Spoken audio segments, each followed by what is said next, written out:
Bonjour tout le monde. Good afternoon, everyone. I'm Michel Tremblay. Evan, this is really a train, planes, and automobile day. He's stuck in traffic, but he is on his way back, and he'll make it for the closing remarks. So I'm sure it's been a long day for all of you, but there seems to be a lot of excitement in the room. I've been in the room for the last 45 minutes. I'm sure everyone is eager to share their findings with the larger group. But before we do that, I want to take a minute to welcome everyone who is viewing the closing session online. By way of background, for those of you who have just joined us, representatives of 25 national housing stakeholders organizations have been meeting throughout the day to explore new ideas and approaches to improve housing, socioeconomic, and environmental outcomes for Canadians. Today's session is part of a broader consultation exercise to help inform the development of Canada's national housing strategy. The day was organized around a number of breakout sessions where participants discuss specific housing-related themes.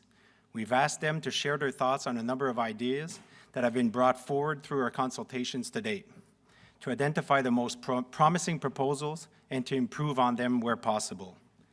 Nous allons maintenant demander à un représentant de chaque groupe. We will now call upon a representative of each group to give us a summary of 1 or 2 minutes of their observations and of their more promising solutions, after which I, myself, or Evan will speak briefly of the next steps before we end the meeting.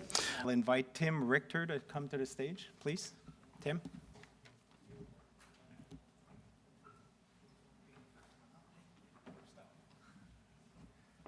Wow, no pressure, keep it short. Our group, we had a fairly freewheeling conversation, so I'll try and paraphrase. I think there's a few things that we noted. One that, and we've heard this through today, that I guess CMHC is hearing from Canadians that homelessness is being prioritized as an area for attention of the National Housing Strategy, which we certainly support. Also, earlier today, we saw outcomes presented where, or a proposal for an outcome that that we target homelessness becoming in Canada rare, brief, and non-recurring, which we also support. We were asked in one of the questions as well to address potential strategies for achieving this outcome. Lots of different things were discussed. We noted, I think, that there are many places in Canada that are having success in reducing homelessness, notably Calgary, Edmonton, Red Deer, Medicine Hat, Lethbridge, and most recently Hamilton, Ontario. And so in these communities, we have some important lessons that we could embed in the national housing strategy. One of the things that we talked about in some length was a belief that we should be prioritizing those Canadians in greatest need, and we noted that in communities where we're living, a lot of people who are in deep need, many who are at risk of death from homelessness, are not receiving service. So prioritizing those in greatest need, first with a focus on housing and, importantly, the supports that go with it. So it wasn't just housing, but it was important as well to provide the medical, mental health, and addiction supports. We also talked about some of the lessons from the places that we noted in Canada and what has been successful. First thing is the importance of getting much better data on homelessness. We know, I mentioned that, a place like Walmart, they can tell you every product on every shelf in any store anywhere in the world, but we can't tell you who's experiencing homelessness in Canada. And that data, knowing people by name, is critical, and it's a critical success factor in many communities that are reducing homelessness. Also, the importance of coordinating that local effort, and it was felt quite strongly that that funding for homelessness should not flow through the provinces directly into communities, and that it was important for the government under the National Housing Strategy, if they're going to be paying attention to homelessness, to be paying for the outcomes, namely the housing outcome we want to achieve. And finally, the third question that was up on the screen is what is the role of the federal government. Again, we echo comments made before that federal leadership is important. But ultimately, homelessness lives locally, and there must be critical local leadership. And the vehicle, I think, for this would be the upcoming renewal of the homelessness partnering strategy and a revisioning of that role. So 2 minutes left, I think. Thank you, Tim. The next up for seniors and distinct needs, we'll have Jason Stephen report. There are steps on the other side of the... I guess I'm tall enough. For the first question, what outcomes would you like to see in the future in this area? One of the suggestions was to unlock the RSP contribution to accommodate for disabilities, for seniors to renovate their homes in need of a disability or a life-changing experience, for families that want to bring in seniors into their family home, for them to be able to use that RSP money to build onto their current home. Create a better tax rate in terms of to be paid back at a later date. Creating housing renovations for people with disabilities, so affordable renovations. So it would be also with the people that would affect mobility, create some HST, GST credits. People that want to stay in their own home, we should foster an environment where they're able to stay in their home for as long as possible. Homes that I guess we design homes to utilize life-changing options to be promoted for seniors, such as elevators, new builds. We were also asked to look at through an Indigenous lens, and so one of the solutions was on-reserve housing to schedule maintenance visits. So many homes for seniors with stairs, they're not able to access some angles of their homes, and so there are some portions of their homes that are not as well traveled as others. The second question, what strategies, solutions are needed to move us to desired outcomes? Access to government programs for financing options. So if it would be a qualification for development of programs to seek assistance for seniors to stay in their home longer.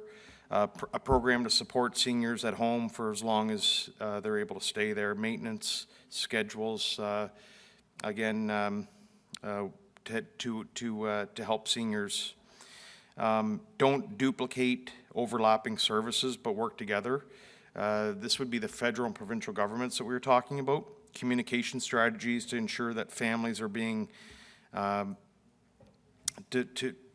guess, checked on by the health department, social department, while maintaining their privacy.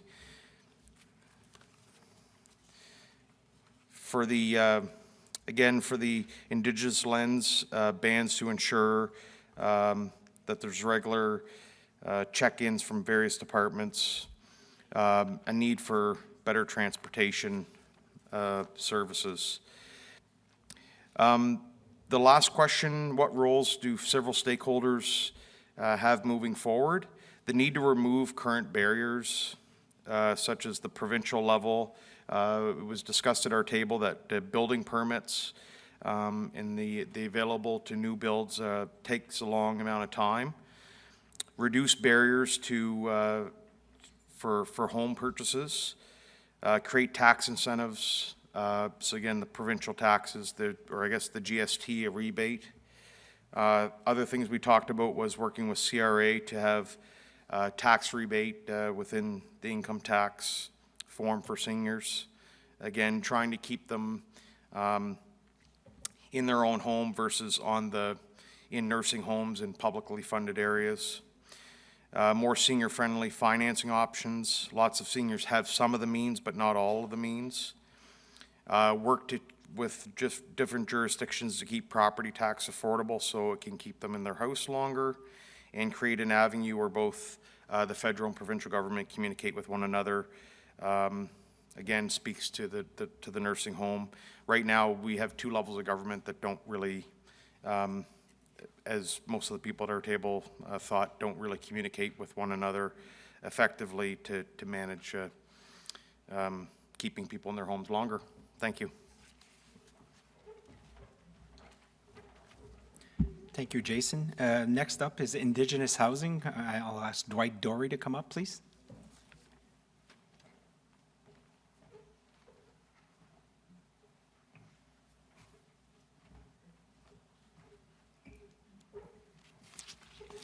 Okay, well, thank you. First of all, I might say I think this morning's session was a very good one in terms of hearing about what this process is undertaking and the engagement of people, very knowledgeable people here in regards to what the strategy is. For us as Indigenous people representatives here, myself in particular, but also from the Friendship Centers and the Inuit, this is a little bit of putting the cart before the horse, because we have requested and we will be engaging internal dialogue with our own experts and knowledgeable people in the housing area. And those sessions have not yet to be held. So when we're getting into actual solutions or discussing what we think they should be, we're not prepared to do that today. So basically we're pleased to see this process organized as it is. And once we get talking to our own people who are knowledgeable in the field and in terms of our regions, what the real needs are there, because we know they vary across the regions, then we'll be able to have more meaningful input and come up with some concrete solutions for the process. Thank you. Thank you, Dwight. I'll ask Jeff Morrison to talk about social housing or report on social housing. Merci, Michel. So I'll try and be very succinct here. When talking about the outcomes that we identified for social housing, we broke it into short-term, medium-term, long-term. Short-term, very simply, we believe that there should be no net loss of the number of units currently subsidized in Canada. Medium-term, we believe that there needs to be immediate investment in capital repair and retrofit of existing units. And longer term is we need to see an expansion in the system such that both current and future unmet needs are being met. And what would cross-cut all that is essentially the move towards a more sustainable funding and operational model for social housing. From a northern lens, and I'll do each of these by northern and Indigenous lens as well, frankly, we just see as an outcome, we don't believe that there should be a discrepancy between housing standards for those living in northern Canada versus those living south of 60. From an Indigenous lens, again, similar concept, that there should be no discrepancy in housing standards, particularly with respect to social and affordable housing between Indigenous and non-Indigenous households. With respect to some of the strategies and solutions, we understand for social housing that we need to be moving to more of a mix between essentially public kind of grant funding versus more external financing, alternative financing arrangements for social housing. We understand that there's a number of models that are out there that have been proposed. Le Réseau Québécois d'OSBL d'Habitation has put forth some models for how to essentially allow providers to utilize the asset base that they have to leverage additional funds, and we think that needs to be supported. But we know that alone will not solve the problem, that there does need to continue to be a public role in terms of grant for new and maintenance of existing. We also understand there needs to be some transitional support. I mean, if we're asking social housing providers to essentially upend the way they do things with the end of operating agreements, the fact is that a lot of those providers do not have the means, do not have the resources to do that transition work. So we're looking essentially for the federal government to provide some transitional support, resources to enable those providers to do that. From a northern perspective, the fact is that there will probably have to be more on the grant side. There simply isn't the base, the population in Northern Canada to allow for alternative financing, so we probably will need to see continuing public support for social housing units. From an an Indigenous perspective, two ideas. One, we thought that perhaps we need to look at ways that Indigenous communities can extract greater wealth from resource extraction within their regions. And spoiler alert, I know one of the recommendations that our organization at CHRA will make is in fact the establishment of a separate, distinct Indigenous Housing Trust, which actually was recommended by the National Aboriginal Housing Association back in 2009. And then lastly, in terms of roles, responsibilities, the federal government, as I mentioned, is really to look at how the federal government can leverage its borrowing and fiscal capacity, again, in that kind of alternative financing arrangement, and their spending power. They also, we talked earlier about SMART objectives, that, all of this is great and nice, but unless you can actually measure it and put in place some indicators, then, who knows how we're doing? It's really only the federal government that can actually do the measurement of those indicators. So we see that as a role. The provinces and territories, they need to be accountable and transparent for how federal money is spent, and that does also require that they spend money in an incremental perspective. Same would go for municipalities, and I would argue Indigenous groups as well. And the private sector can play a role. We think in an alternative financing arrangement model that there is a possible role, in fact, a probable role for the private sector. And lastly, in terms of roles, from an Indigenous perspective, is with greater, hopefully, greater Indigenous funding and focus from a housing perspective, is there needs to be greater Indigenous representation on various governance bodies. So frankly, we would even argue that CMHC, if not already so, look at increasing its Indigenous representation on its governance bodies, but that could also apply to some of those alternative financing mechanisms we talked about as well. And from a northern perspective, not really anything much more different than what, from a territorial perspective, really putting the same responsibilities on the territories as we would have from the provinces from a transparency and an accountability perspective. So hopefully that was 3 minutes. I don't have the timer, Jeff, so I hope it shines through on the web stream, the passion that is in this room on these issues. Next up will be John Dickey, and John gets the bonus of doing two of them. He does rental supply and renewal, and then he'll talk to us, a report on rental affordability. So that's 6 minutes, John.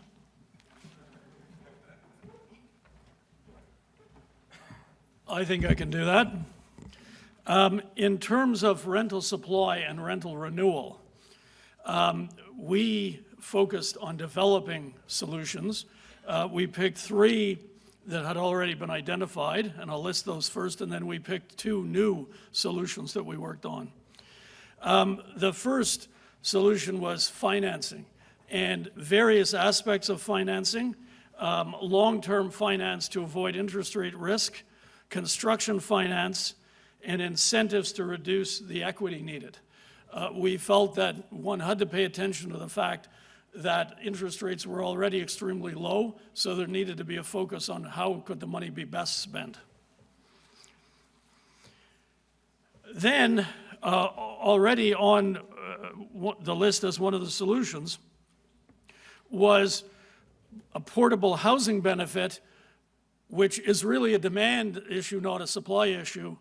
But the rationale for that being there and for our choosing it as important is that the private market, by and large, in most parts of Canada, can provide housing as long as people are able to pay for it. So, in effect, having the effective demand for housing is an important component of a supply strategy. Third, we looked at tax policy.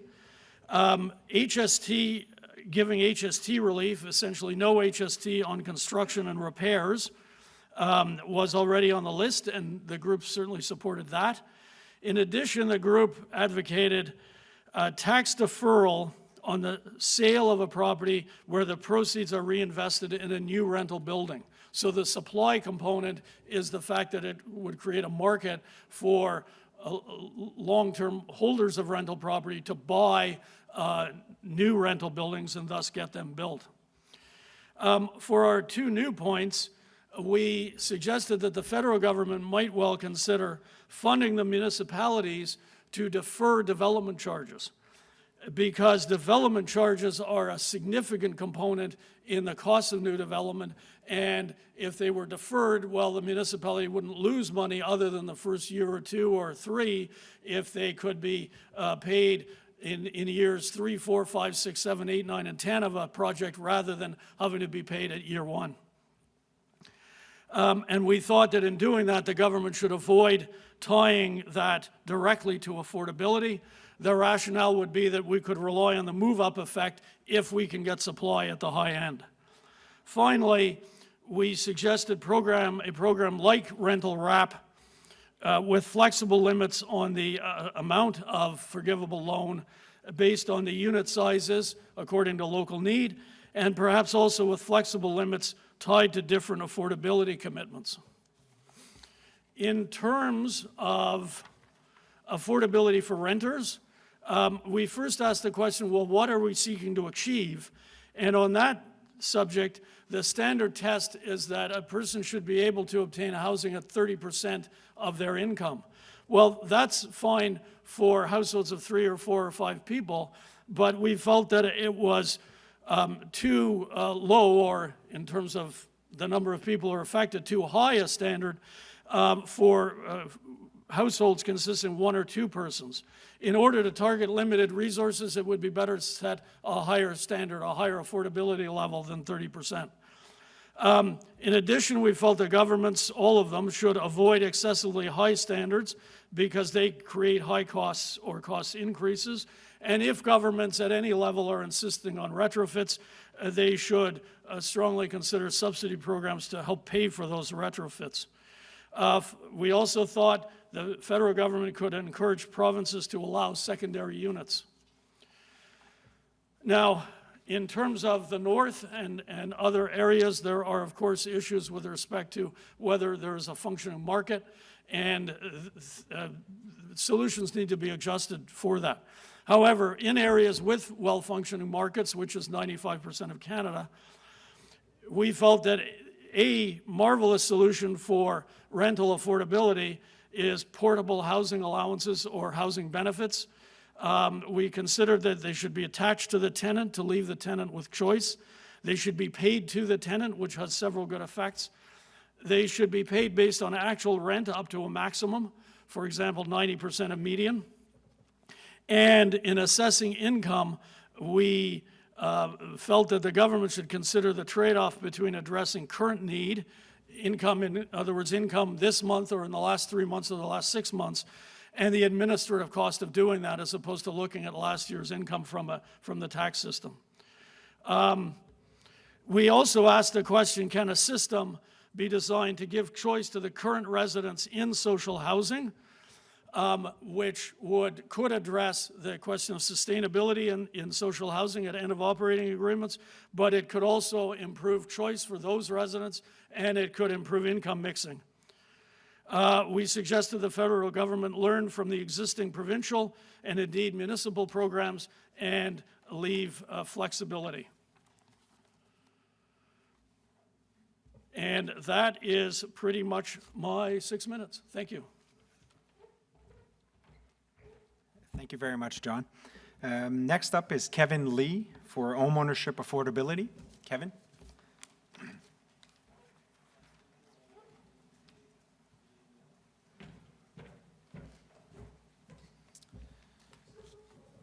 So as we discussed at our table, and we heard a little bit earlier today, having a national housing strategy, it's absolutely critical that it cover the full spectrum of the continuum of housing in Canada. And so we know that there's a federal, provincial, municipal working group working on affordability in Canada's largest urban centers, and it's going to be critical that that be a component of the national housing strategy. And how does that affect all the way down the spectrum is a really important question, because if you're thinking, well, really, we have all of these issues around how are we going to house Canadians in core need, why do we need to worry about getting people into home ownership, it's really critical that we recognize that we want people moving up the spectrum. And right now, if you have affordability problems at the high end, you're going to have people trickling down the wrong way across the housing continuum. And by the way, this isn't something that's unique to Canada. I'm currently the chair of the International Housing Association, where we are working with countries all around the world, working in developing countries in Africa, where they recognize that they have major housing issues, but they have also identified that they can't just work on the social housing aspects, because as long as they have affordability problems, which they have in Africa as well, there's no chance for people to trampoline and leap out of their current situation and into a better housing situation. So how do we address this? Well, there's various ways to do it. Affordability is key, and really when we talk about affordability, we're talking about first-time home buyers, and how do people get into their first home as prices continue to go up. And there's various moves that can be done. We've seen adjustments made to the home buyers plan, where Canadians can use their RSPs to be able to invest in their houses and repay those RSPs over time. And there's an opportunity to increase those limits so that Canadians who do a good job of saving can use those savings to put those forward into their home. There's opportunities for increase in the amortization period from 25 years to 30 years for well-qualified first-time home buyers, which we have seen studies estimate that 80,000 additional Canadians could then afford to get into their first home by making that adjustment. And again, why is that important? Because as long as people are stuck in rental and they're hardworking Canadians with good jobs, they're staying in rental, and if they want to get out, let's give them that opportunity, because that frees up rental space for other people who could make use of those rental properties. And so if we can put things like that in place, as well as homeownership assistance programs, and there's all kinds of municipal programs across the country. Habitat for Humanity has good programs, and we're also seeing other shared appreciation mortgage opportunities come up, where we say, let's help Canadians who are hardworking. And we heard earlier from the Major Group talk about hardworking Canadians who are unfortunately right now in various situations, basically the working poor, who will forever be stuck in rental. And that's not exclusive to that group, but right now we were talking at our table about how right now might be young professionals, nurses, teachers, whatever the case may be, and if you're in the wrong circumstance, you can't afford a home either. Well, shouldn't we be helping these people get out of rental if they want to and get into home ownership, so that the rental accommodations are freed up? The last thing we talked about was, well, why are we in this situation in the first place? And why is affordability such an issue in the marketplace? And there are lots of reasons for that right now. There's a whole working group, as we've mentioned, going on this, but we need to understand that. And there's a role for CMHC to be better financed in the future, so that it can have better statistics, better data, look into all of these issues. We have massive supply issues in our urban centers, incongruence between the demand side and Canadian demographics and what people are looking for in their housing, which is driving low-rise properties at prices through the roof in our largest urban centers, development charges going up, codes and regulations. Lots of things are impacting house prices. We need to have a good, complete understanding of that, so we can put the tools in place to help address affordability, which in turn will help the entire housing spectrum and keep people moving the right way up the spectrum and not the wrong way, which I think we're all looking to do. Thanks. Thank you, Kevin. La prochaine personne, Marc Leclerc. The next person is Marc Leclerc, who will be speaking of affordability for homeless people and people who are less rich. And this was a lively group. We talked about the outcomes, and outcomes are really about measures and measures about what you think are important. And generally speaking, we needed to measure this by looking at the need to increase the supply of affordable housing across Canada. We spent quite a bit of time talking about the need to improve housing for vulnerable Canadians, and that's people on income assistance, and it was noted that no one should be paying more than 30% of their gross income on housing costs. We looked at assisted and independent living. We need to increase the number of units there, and we need to increase the number of units for people with disability.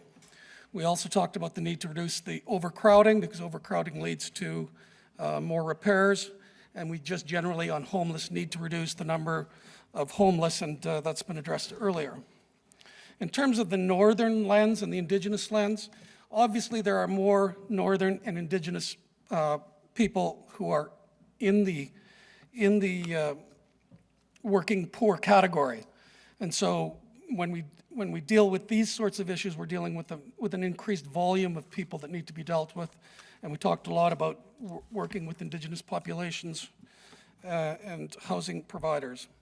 In terms of what are the strategies, well, really we need federal ownership, federal leadership on housing generally, and we need it backed with fiscal resources. We need a long-term funding plan to help build the units that for the working poor. We've got to find ways to animate the private sector, and we need to find predictable, lower-cost financing, and to develop social innovation means in order to use some other resources, whether that's training resources or economic development resources, to increase the overall number of the amount of financial resources that can be brought to increase the number of affordable housing units. We need to find innovative ways to reduce the cost of the units, and we need to find a way to make those units last longer so that we've got 25 or 30 longer period of time to use the units. In terms of the other driver, we need to find lower cost land strategies. As was mentioned, the Royal Commission, we recommended 20 years ago that the municipalities start looking at setting aside lands for affordable housing. Had they done that 20 years ago, we wouldn't have had the cost of putting housing in Saskatoon, Regina, Winnipeg, Edmonton, all these high growth areas where housing costs have soared. In terms of what everybody's role should be, obviously we need federal leadership. We need CMHC's leadership. Provinces and territories, municipalities should be held to account, but so should everybody. We need to work with Indigenous groups both on and off reserve, and they need to be held accountable. And generally, we need to develop strategies to improve and preserve the quality of the existing affordable units that we have. And as I said, there needs to be accountability for everybody. Thank you. Merci beaucoup, Marc. J'inviterai maintenant Thank you, Mark. Now, Stéphane Corriveau. Canadian National Housing Strategy.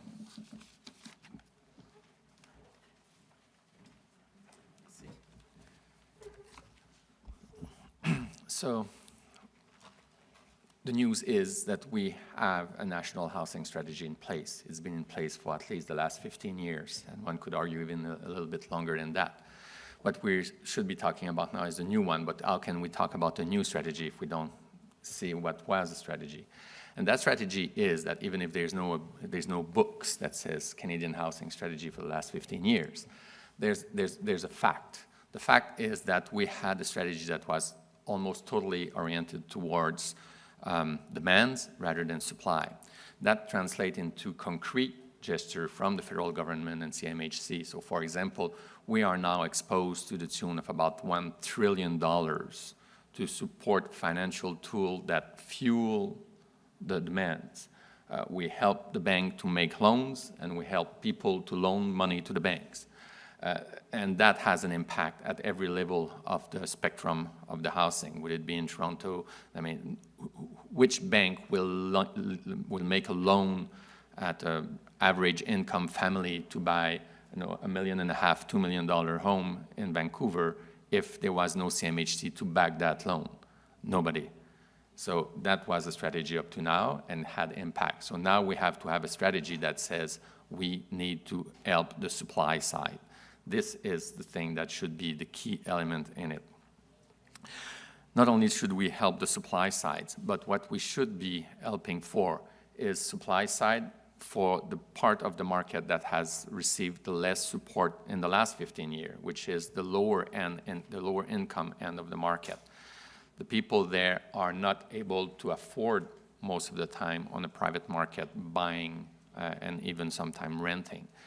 For example, the organization I'm working with, the average income of the 50,000 tenants, that 15,000 households tenants, is $12,000 a year. Now, you can give a house to those people.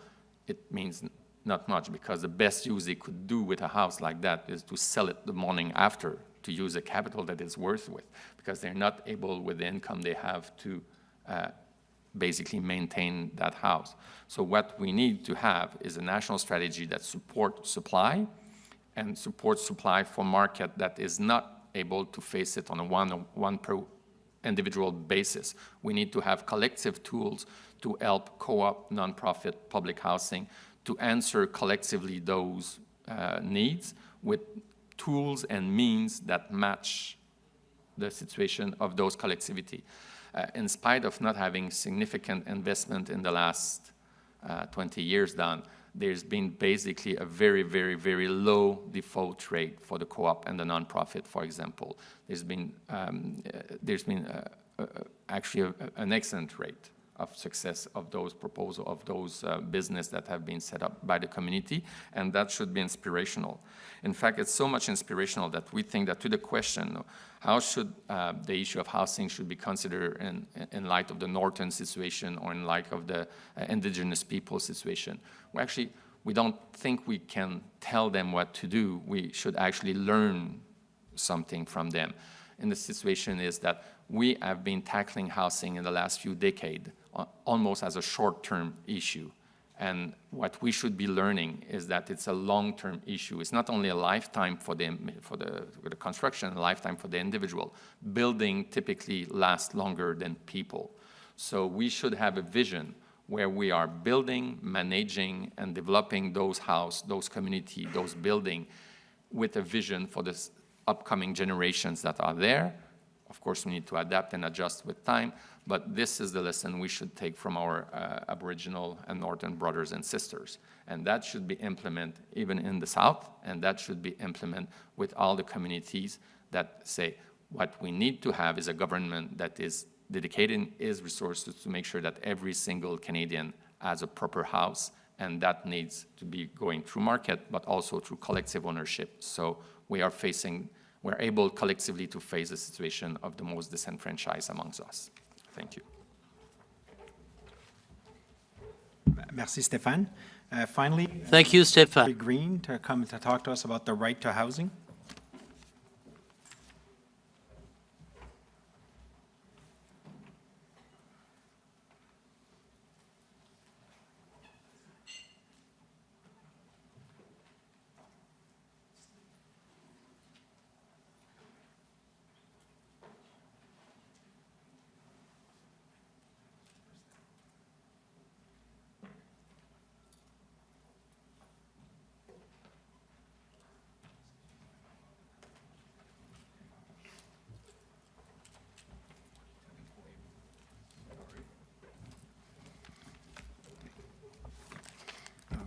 Just one second, I'm going to clean my nostrils.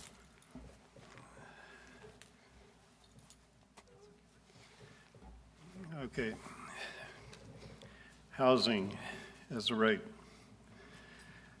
This is not a new concept for Canadian government. The Canadian government representatives to the United Nations, excuse me, the Canadian representatives to the United Nations worked for over 10 years to design and draft with other nations the United Nations Convention on Rights of Disabled Persons.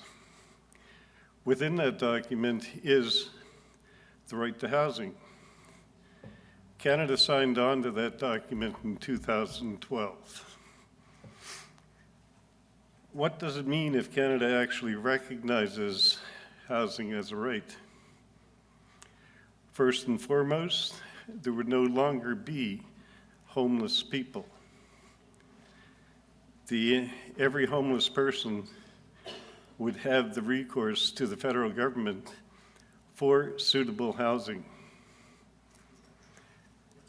Does it work elsewhere? Well, the United Kingdom is one good example where they did make it unlawful to be homeless. Now, they did have to put the mechanism in place where there was a recourse for people who no longer had shelter, to be able to get shelter. They had to put in accountability mechanisms where the government responsible for the housing of its citizens actually collected the data and were accountable, to the government, to the people that elected them. So we've been talking a lot today about data gaps and data that just simply is not collected now. Well, I propose to you that if housing was a right, there would no longer be data gaps.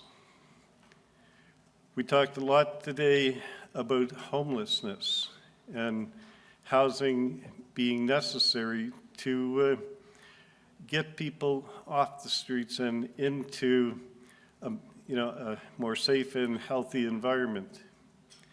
Well, if homelessness was unlawful because housing was a right, then we would eliminate that problem as well for Canada. So at our table, we suggest that housing should be made a right. The federal government needs to change their thinking in terms of the way that they manage housing funds and housing programs, and put into process the concept that where people have a right to housing, we can eliminate homelessness. Thank you.